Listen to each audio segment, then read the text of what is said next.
Salute Bharat. Salute ഭാരതിൽ നമ്മോടൊപ്പമുള്ളത് മുതിർന്ന മാധ്യമപ്രവർത്തകൻ Shri A ഹരികുമാറാണ്. Sir നമസ്കാരം.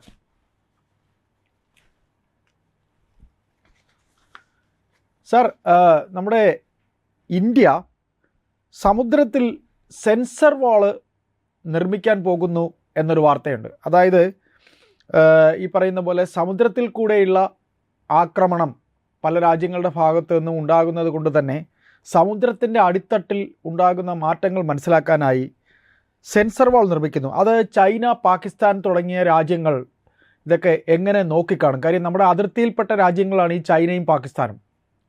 സാർ, ഇതിനെക്കുറിച്ച് കൂടുതലായി ഒന്ന് പറയാമോ?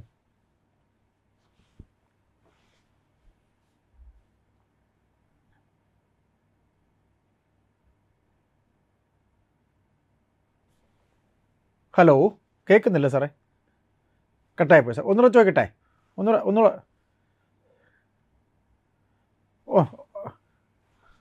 ഞാൻ ഒന്നുകൂടെ എടുക്കാം. സാർ, ഈ അന്തർവാഹിനി കൂടെയുള്ള ആക്രമണമല്ലേ സെൻസർ ഈ പറയുന്ന രീതിയിൽ അല്ലേ?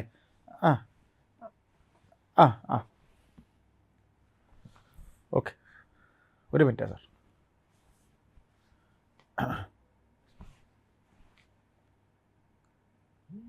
കേൾക്കാമല്ലോ സാർ, കേൾക്കാമല്ലോ. സല്യൂട്ട് ഭാരതിൽ നമ്മോടൊപ്പമുള്ളത് മുതിർന്ന മാധ്യമപ്രവർത്തകൻ ശ്രീ എ ഹരികുമാറാണ്. സാർ നമസ്കാരം.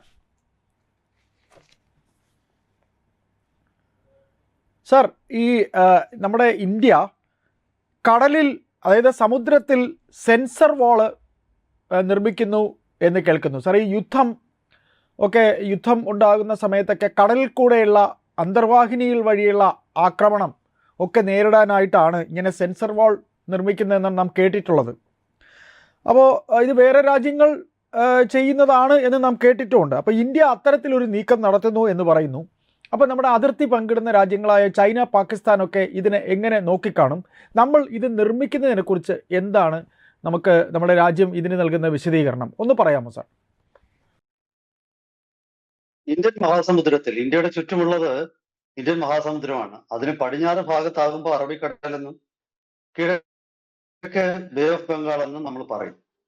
അപ്പോ ഈ സമുദ്രത്തിൽ ഇന്ത്യ സെൻസറുകളുടെ ഒരു ശൃംഖല, അല്ലെങ്കിൽ ഒരു സെൻസറുകളുടെ ഒരു ഭിത്തി എന്ന അത് നിർമ്മിക്കുന്നത് എന്തിനു വേണ്ടിയാണ് എന്നൊരു ചോദ്യമുണ്ട്. എന്താണ് ഈ സെൻസർ വാള്?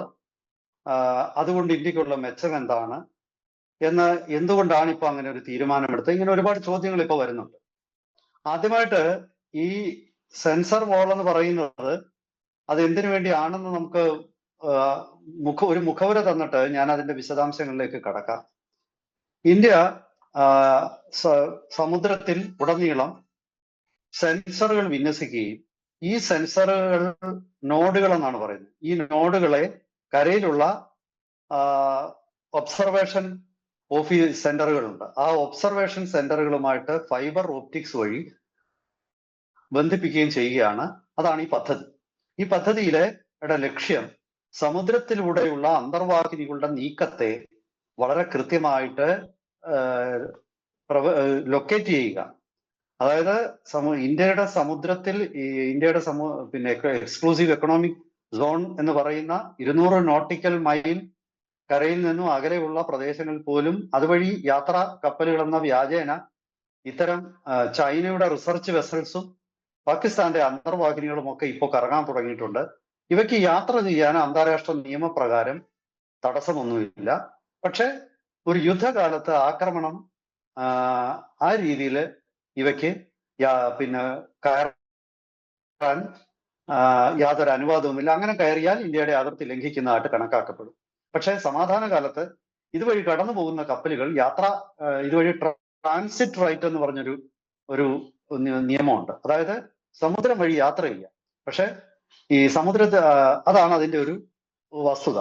അപ്പോ ഇങ്ങനെ കറങ്ങി നടക്കുന്ന കപ്പലുകൾ അല്ലെങ്കിൽ അന്തർവാഹിനികൾ വിവരശേഖരണത്തിനും കൂടിയാണ്. അപ്പൊ ഇവരെന്താണ് ചെയ്യുന്നത്, ഇവർ എത്ര നേരം ഒരു സമയത്ത് പൊസിഷൻ ചെയ്തു, ഏത് റൂട്ടിലൂടെയാണ് പോകുന്നത്, ഇതൊക്കെ കൃത്യമായിട്ട് ഇന്ത്യയും മോണിറ്ററിങ്. ആ മോണിറ്ററിങ്ങിന്റെ ഭാഗമായിട്ടാണ് ഇപ്പോൾ ഈ സെൻസറുകളുടെ ശൃംഖല നമ്മൾ നിർമ്മിക്കുന്നത്. ഇതിൽ കേരളത്തിന് അഭിമാനകരമായ ഒരു വസ്തുതയുണ്ട്. അതായത് കൊച്ചി ആസ്ഥാനമായുള്ള naval physical and oceanographic laboratory അവരാണ് ഈ ശൃംഖല നിർമ്മിക്കുന്നതിൽ സാങ്കേതികമായിട്ടുള്ള അതിന്റെ പിന്നിലുള്ളത്. സ്വകാര്യ മേഖലയുടെ സഹകരണത്തോടു കൂടി ആയിരിക്കും ഈ ശൃംഖല നിർമ്മിക്കുന്നത്. ഇതിൽ പങ്കെടുക്കാനുള്ള അല്ലെങ്കിൽ ഇതിന്റെ കോൺട്രാക്ട് കിട്ടാനുള്ള കമ്പനികൾക്ക് ക്ഷണിച്ചുകൊണ്ടുള്ള എക്സ്പ്രഷൻ ഓഫ് ഇൻട്രസ്റ്റ് അത് പുറത്തു വന്നിട്ടുണ്ട്. വരുന്ന ദിവസങ്ങളിൽ ഇന്ത്യയുടെ വിവിധ ഈ മേഖലയിലുള്ള മാരിടൈം സെക്ടറിലുള്ള ഒരുപാട് സർവെയിലൻസ് മേഖലയിൽ പ്രവർത്തിക്കുന്ന സ്വകാര്യ കമ്പനികളൊക്കെ ഇതിന് റെസ്പോണ്ട് ചെയ്യും. അതോടുകൂടി ഈ ഒരു പദ്ധതി ഔദ്യോഗികമായിട്ട് തുടക്കം കുറിക്കും. അപ്പൊ ഇതിന് പേരിട്ടിരിക്കുന്നത്, ഔദ്യോഗികമായ ഇതിന്റെ പേര് under water fibre optics sensing system എന്നാണ് പേരിട്ടിരിക്കുന്നത്. ഇതിന് സമാനമായ ഒരു സിസ്റ്റം ചൈന ഇപ്പോൾ തന്നെ നിർമ്മിച്ചിട്ടുണ്ട്. അത് അവരുടെ സൗത്ത് ചൈന സീ, അതും പസഫിക് ഓഷ്യന്റെ ഭാഗമാണത്. ആ ദക്ഷിണ ചൈന കടലിൽ ചൈനയുടെ ഒരു ഗ്രേറ്റ് അണ്ടർ വാട്ടർ വാൾ എന്നാണ് ഇതിന് പേരിട്ടിരിക്കുന്നത്. ഇപ്പൊ ചൈനയ്ക്കെല്ലാം ഗ്രേറ്റ് വാൾ ഓഫ് ചൈന കരയിലുണ്ട്, അതുപോലെ കടലിലും ചൈന ഒരു ഗ്രേറ്റ് വാള്, അത് സെൻസറുകളുടെ ഒരു ഗ്രേറ്റ് വാൾ നിർമ്മിച്ചിരിക്കുക. ഈ കടലിലൂടെ അന്തർവാഹിനികളും അതുപോലെ ചൈനയുടെ റിസർച്ച് കപ്പലുകളുടെയും നീക്കം ഈ കഴിഞ്ഞ 1-2 കൊല്ലമായിട്ട് വളരെയധികം വർദ്ധിച്ചിരിക്കുക. ഇന്ത്യ ഏത് മിസൈൽ വിക്ഷേപണം ബംഗാൾ ഉൾക്കടലിൽ നിന്ന് നടത്തിയാലും ഉടൻ തന്നെ ആ പ്രദേശത്ത് ചൈനയുടെ ഈ റിസർച്ച് വെസൽ എന്ന് പേരിട്ടിരിക്കുന്ന ഈ ചാരക്കപ്പലുകൾ അവിടെ പ്രത്യക്ഷപ്പെടും. ഈ സാധാരണ ഒരു മിസൈൽ പരീക്ഷണം നടത്തുന്നതിന് മുമ്പ് നോട്ടാം എന്ന് പറഞ്ഞ് നോ ടു എയർമെൻ എന്നൊരു വിജ്ഞാപനം പുറപ്പെടുവിക്കും. കാരണം ഈ പ്രദേശത്തൂടെ യാത്ര ചെയ്യുന്നവർക്കുള്ള മുന്നറിയിപ്പാണ്, ഇത്ര സൂക്ഷിച്ച് യാത്ര ചെയ്യണം, ഇത്ര സമയത്ത് ഞങ്ങൾ വീണ്ടും കൃത്യമായ സമയം പറയാം, അപ്പോൾ ഇതുവഴി യാത്ര ചെയ്യാൻ പാടില്ല എന്നുള്ള നോട്ടാ നോ ടു എയർമെൻ. അത് നോ ടു എയർമെൻ ആണെങ്കിലും നോ ടു നേവൽ നേവി എന്നും കൂടെ അതിനർത്ഥമുണ്ട്. അപ്പോ ചൈനയുടെ നിരന്തരമായ സാന്നിധ്യം അത് ബംഗാൾ ഉൾക്കടലിലും അതുപോലെ ശ്രീലങ്കയുടെ അടുത്തും ഈ ചൈനീസ് റിസർച്ച് വെസലുകൾ നിരന്തരമായിട്ട് ഇപ്പോൾ പ്രത്യക്ഷപ്പെടാറുണ്ട്. അതുപോലെ പാകിസ്ഥാന് ഈ കഴിഞ്ഞ കുറച്ച് നാളായിട്ട് പാകിസ്ഥാൻ ചൈനയിൽ നിന്നും പുതിയ അന്തർവാഹിനികൾ കരസ്ഥമാക്കുന്നുണ്ട്. പാകിസ്ഥാന് ചൈന 6 അന്തർവാഹിനികൾ വിൽക്കുന്ന ഒരു കരാറ് ഒപ്പിട്ടിട്ടുണ്ട്. അതിന്റെ ഭാഗമായിട്ട് 1-2 അന്തർവാഹിനികൾ ഇപ്പോൾ തന്നെ ചൈനയിൽ നിന്നും പാകിസ്ഥാന് ലഭിച്ചു. ചൈനയാണ് പാകിസ്ഥാന് വിൽക്കുന്നത്. അപ്പോ ആ അന്തർവാഹിനികൾ ഈ അടുത്ത കാലത്ത് ഈ ചൈനയ്ക്ക് ലഭിച്ച പാകിസ്ഥാന് ലഭിച്ച 2 ചൈനീസ് അന്തർവാഹിനികളിൽ ഒന്ന് ബംഗാൾ ഉൾക്കടലിൽ കണ്ടിരുന്നു. ഇന്ത്യക്ക് പല രീതിയിൽ ഇത് നിരീക്ഷണം നടത്താനുള്ള സംവിധാനങ്ങളുണ്ട്. ഇന്ത്യയുടെ സ്വന്തം അന്തർവാഹിനികൾ ഇപ്പോൾ ഇത് സമുദ്രത്തിലൂടെ റോന്തി ചുറ്റുന്നുണ്ട്. അതുകൂടാതെ ആന്റി സബ്മറീൻ വാർഫെയർ നടത്തുന്ന ഇന്ത്യയുടെ ഡിസ്ട്രോയറുകളും ഫ്രിഗേറ്റുകളും ഉണ്ട്. പിന്നീട് ആന്റി സബ്മറൈൻ വാർഫെയർ സംവിധാനമുള്ള പൊസൈഡൺ 8 P-8 എന്ന് പറയുന്ന വിമാനങ്ങൾ ഇപ്പോ നമ്മുടെ പൊസൈഡൺ 8ന്റെ റോന്ത് ചുറ്റൽ ഏതാണ്ട് സിംഗപ്പൂരിനടുത്ത് വരെ നമ്മൾ റോന്ത് കിട്ടുന്നുണ്ട്. കാരണം നമ്മുടെ ആൻഡമാൻ നിക്കോബാർ ദ്വീപ് സമൂഹങ്ങളിലെ നമ്മുടെ സർവൈലൻസ് സംവിധാനമൊക്കെ വളരെ ശക്തിപ്പെട്ടിരിക്കുകയാണ്. ഇപ്പോൾ ഞാനീ പറഞ്ഞത്, ഇന്ത്യ വിവിധ നടപടികൾ ഈ സമുദ്രത്തിലെ വർദ്ധിച്ചു വരുന്ന ചൈനീസ് കപ്പലുകളുടെയും പാകിസ്ഥാന്റെ കപ്പലുകളുടെയും ഒക്കെ അന്തർവാഹിനികളുടെയും ചൈനീസ് അന്തർവാഹിനികളുടെയും ഒക്കെ സാന്നിധ്യം കണക്കിലെടുത്ത് ഇന്ത്യ ഈ സമുദ്രത്തിൽ ഇന്ത്യയുടെ അധീനതയിലുള്ള സമുദ്രത്തിലും അതിനു പുറത്തും ഇന്ത്യ സർവൈലൻസ് വളരെ ശക്തിപ്പെടുത്തിയിരിക്കുകയാണ്. ഇതിന്റെ ഭാഗമായിട്ടാണ് ലക്ഷദ്വീപിലും ആൻഡമാൻ നിക്കോബാർ ദ്വീപ സമൂഹങ്ങളിലും നമ്മൾ വലിയ സൈനിക ശേഷിയുടെ വികസനം നടപ്പാക്കുന്നത്. അപ്പോ ചൈനയെ സംബന്ധിച്ച് ചൈനയ്ക്ക് ഒരു തിരിച്ചറിവുണ്ട്. അതായത് ഇപ്പോ ഇറാൻ അമേരിക്ക യുദ്ധം നടന്നു. ആ യുദ്ധം നടന്നപ്പോ ഹോർമൂസ് കടലിടുക്കിലൂടെയുള്ള സഞ്ചാരം അല്ലെങ്കിൽ കപ്പലുകളുടെ നീക്കം വളരെ അനായാസം അത് തടയാൻ ഇറാന് കഴിഞ്ഞു. യഥാർത്ഥത്തിൽ ഇറാന് നാവികസേന ഇന്നും പറയത്തക്ക ഒന്നുമില്ല. ആകെ ഉള്ളത് കുറച്ച് സ്പീഡ് ബോട്ടുകൾ പോലത്തെ ബോട്ടുകളാണ്.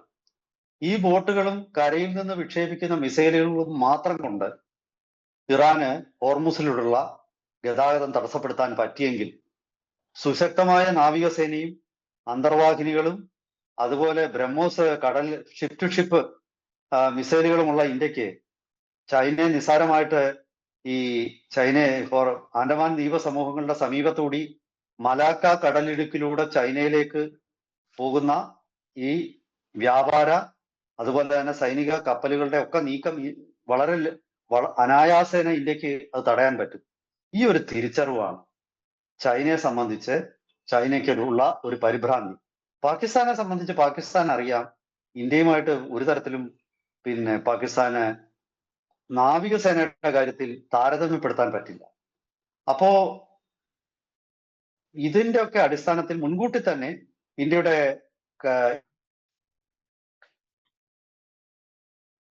ഈ മാപ്പിംഗ് എന്ന് പറഞ്ഞൊരു പരിപാടിയുണ്ട്.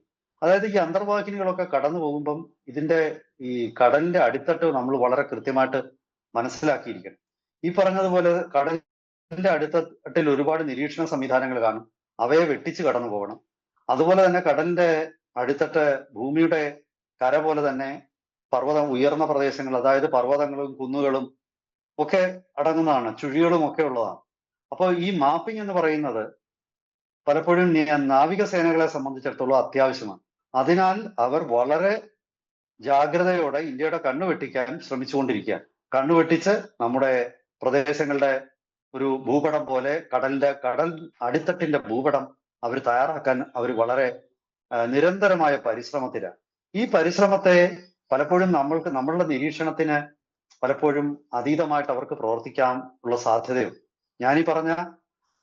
ഞാൻ പറയാൻ വിട്ടുപോയത് മറ്റൊരു കാര്യമുണ്ട്.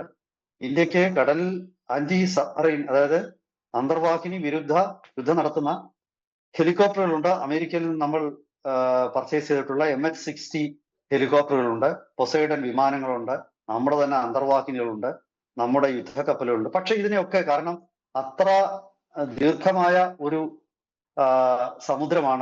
സമുദ്രാതിർത്തിയാണ് ഇന്ത്യക്കുള്ളത്. അപ്പൊ സ്വാഭാവികമായിട്ടും ഇത് പാകിസ്ഥാനെയും ചൈനയെയും ഇന്ത്യയുടെ കണ്ണ് വെട്ടിക്കാൻ അവർക്കുള്ള സാധ്യത വീണ്ടും ബാക്കി കിടക്കുകയാണ്. ആ സാധ്യത പരിപൂർണമായിട്ട് ഇല്ലാതാക്കുകയാണ് ഈ സെൻസർ ചെയിന്, അല്ലെങ്കിൽ ഞാൻ ആദ്യം പറഞ്ഞ അതിന്റെ ഔദ്യോഗിക നാമം എന്ന് പറയുന്നത് under water fibre optic sensing system സ്ഥാപിക്കുക വഴി ഇന്ത്യ ഉറപ്പാക്കുന്നത്. ഇതിൽ നോഡുകൾ എന്ന് പറയുന്ന വിവിധ കേന്ദ്രങ്ങളുണ്ട്. ഈ